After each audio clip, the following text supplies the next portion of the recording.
What's going on, DMG Clan? Inside this box is the Odin Lite. But why Mr. DNA when you have the Odin 2? Well, that's the question we're about to answer today because we want to see if the Odin Lite is still a good alternative handheld in 2024.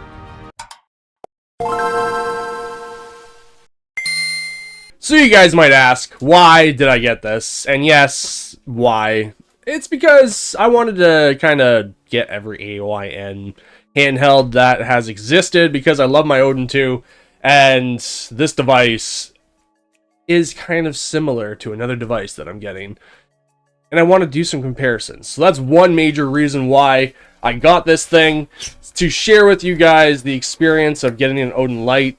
Also, I like my Odin Pro, and the Odin Pro is a really good alternative, cheaper handheld if you like a bigger screen and you don't mind the kind of Switch style joysticks that come with it.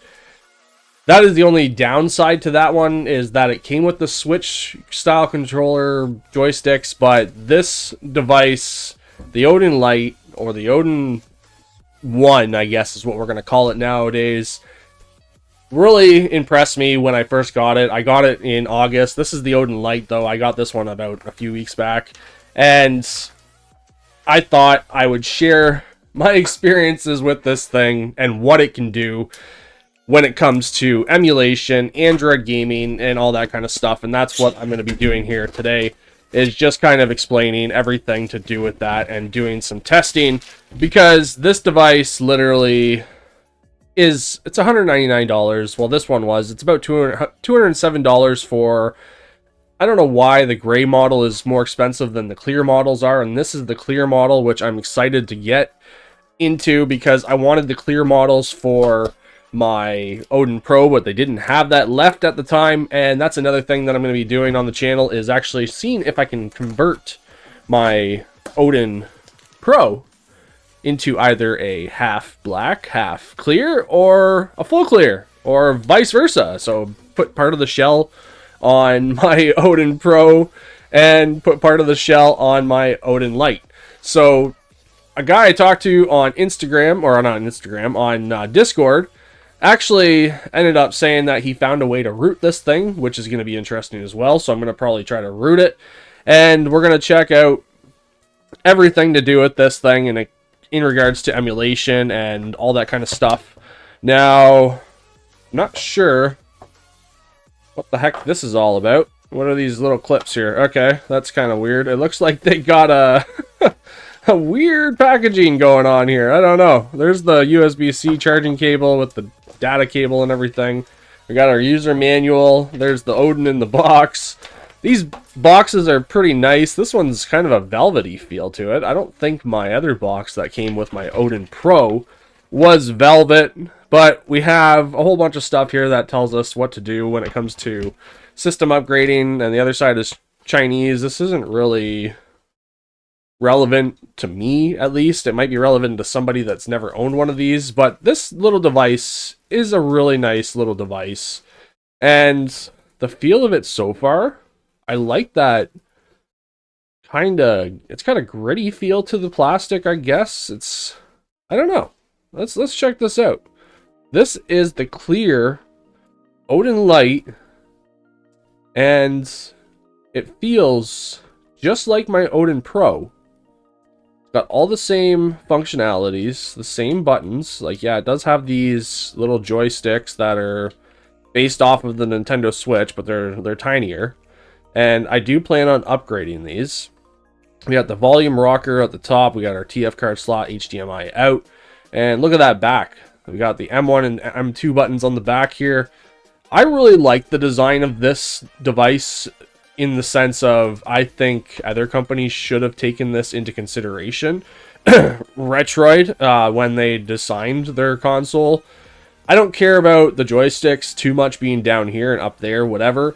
I know some people like joysticks kind of side by side. I like my joystick from here to here, and it doesn't feel too bad. And I've played a lot of games on my Odin Pro when it comes to any emulation or any actual Android gaming as well. So like this controller, or this controller, I guess is what it is really a controller with a screen. has really impressed me when it came to any game emulation or Android gaming, and it's just one of those devices that I really think somebody should get.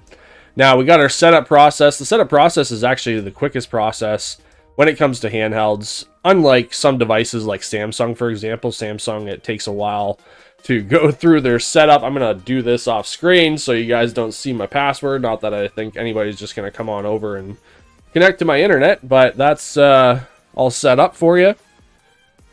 And then we click next again, click our time zone. I'm in Canada. I'm not sure if you guys know that, eh? But I thought I'd share that, eh? And I am near the Toronto region. Now you kind of know where I live. So AOSPA launcher, Odin launcher. I use the default Android launcher just because I like that. I like my 3 buttons. And we're going to click start. The big gripe that I had with the Odin 1 Pro is the start and select being down here. And it just... I didn't like that because I always go gravitate up here to try to do start and select. And they did fix that with the Odin 2, which is great. Now, it looks like there's less... Oh, no, there we go. There's more applications over here. I was almost going to say there's less applications on the home screen here. But this device still seems pretty snappy. This one does boast the 4GB LPDDR5 4 RAM, not 5. And it only has 64 gigabytes of internal storage. So there's not a lot of room on the internal storage, which is kind of crappy in a sense. But if you're not playing a lot of heavy games like Switch and stuff like that, which you're probably not going to on this thing, I would say get yourself a 512 gigabyte SD card. 256 is actually even perfect enough for me. You don't need to load up your games and everything to, you know, say that I have every game on my device. That's just craziness. But the screen is snappy. It feels really clean and nice. This device looks really nice. I like the clear. It's not really like a clear. It's like a foggy clear. And it kind of has like a sandpaper, not sandpaper, but like a really fine grip feel to it, where the Odin 1 Pro with the plastic that one has is like a smoother, but I like that. I like this. It kind of feels rustic in the hands, I guess. And this device just feels great in your hands too. It's not too clunky or anything. It's just perfect. So this device, honestly, like I said, I'm going to be doing some videos about the emulation side of stuff for this. This is just kind of a, you know, first-hand glance at what this device is and what to expect when you get a device like this. I would choose this, honestly, over a Retroid Pocket 4. And the Retroid Pocket 4, yes, it has better joysticks, but it's got the same, like, internals and everything. And it's got a smaller screen. Whereas this one, sure, it's $50 more almost. It's got a bigger screen, and it just feels better in your hand. And it is pocketable. This thing, I can say that it is pocketable. Unlike the Retroid Pocket 4S or the 4, because those joystick caps pop off. Even on the Odin 2, the joystick cap pop off, but you can put it in a case and call it a day. And overall, the Odin 1, they did everything right with this. Maybe get a Pro. The Pro has the Snapdragon in it, and it will run a lot better, and it does run a lot better, which will be a side-by-side comparison, is what to test to see which one runs better and everything. And that's what brings me to my next point. We're going to be testing out this device against the Retroid Pocket 4. I bought the Retroid Pocket 4 and the 4 Pro, and I wanted to do a side-by-side comparison with the same processor, because this has the same processor as the 4 does. It's got the same RAM as the 4 does, everything, except for the screen. The screen's bigger on this device, so maybe the 4 does better because the screen's bigger. Who knows? We'll find out. Subscribe to the channel if you want to see more about this device and the Retroid Pocket 4.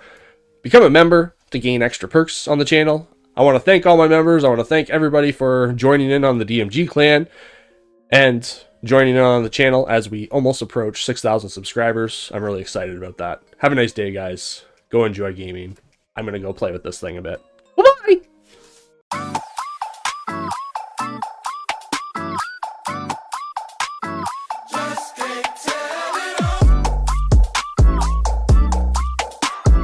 So you guys might add to every video. And then that's a blooper.